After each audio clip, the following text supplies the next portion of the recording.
নমস্কাৰ, welcome back to নামনি construction.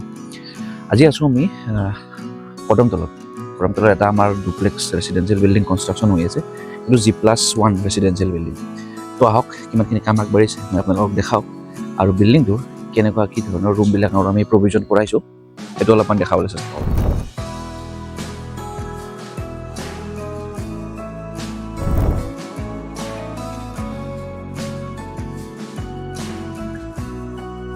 সেইটো তেওঁলোকৰ গ্ৰাউণ্ড ফ্ল'ৰত আমি প্ৰথমতে ইয়াতে পাৰ্কিঙৰ ব্যৱস্থা কৰা আছে এইখিনি ঠাইত, আৰু তেওঁলোকৰ যিটো এণ্ট্ৰেঞ্চ আছে এণ্ট্ৰেঞ্চটো আপোনাৰ সেইটো চাইডেদি কৰা হৈছে।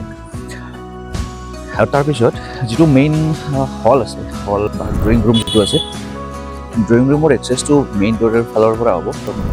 ড্ৰয়িং ৰুমত তেওঁলোকৰ যিটো ষ্টেয়াৰকেছ আছে, ডুপ্লেক্সৰ যিটো মেইন পুৰণি ষ্টেয়াৰকেছৰ প্ৰভিজনটো ইয়াৰ পৰা ষ্টাৰ্ট কৰা গৈছে। তাৰ ছাইডতে যিটো কমন টয়লেট সেইটো ব্যৱস্থা কৰা আছে, আৰু তেওঁলোকৰ এইটো এটা 2 BHK হিচাপে আমি এই গোটেই ফ্ল'ৰটোক ভাগ কৰি লৈছোঁ। অলৰেডি তেওঁলোকৰ 4টা কলম আমাৰ কাষ্টিং হৈ গৈছে, আজি 2টা কাষ্টিং কৰা গৈছে।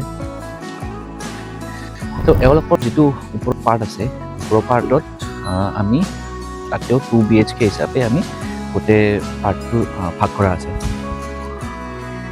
সেইটো ছাইডত এজ পাৰ বাছটো যিখিনি আমি ফ'ল' কৰোঁ, সেইফালে কিটচেনৰ প্ৰভিজন কৰা আছে, আৰু মাষ্টাৰ বেডৰুমৰ সেইটো ছাইডে কৰা আছে। যিটো ডাইৰেকশ্যন হিচাপে আমি কিটচেন আৰু মাষ্টাৰ বেডৰুম বা গেষ্ট বেডৰুমৰ যিটো ঠাইত ৰাখিব লাগে এজ পাৰ বাছটো, সেই হিচাপে আমি ইয়াৰ ফ্ল'ৰ প্লেনখিনি বনাইছিলোঁ।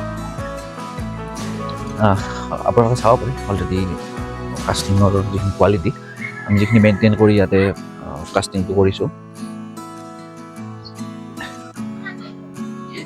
আৰু যদি আপুনি ভাবি আছে নিজৰ ঘৰটো এনেকুৱাকৈ এটা প্ৰপাৰ ইঞ্জিনিয়াৰিং ৱেত কনষ্ট্ৰাকশ্যন কৰিম বুলি, আমাক যোগাযোগ কৰিব তলত দিয়া নম্বৰত।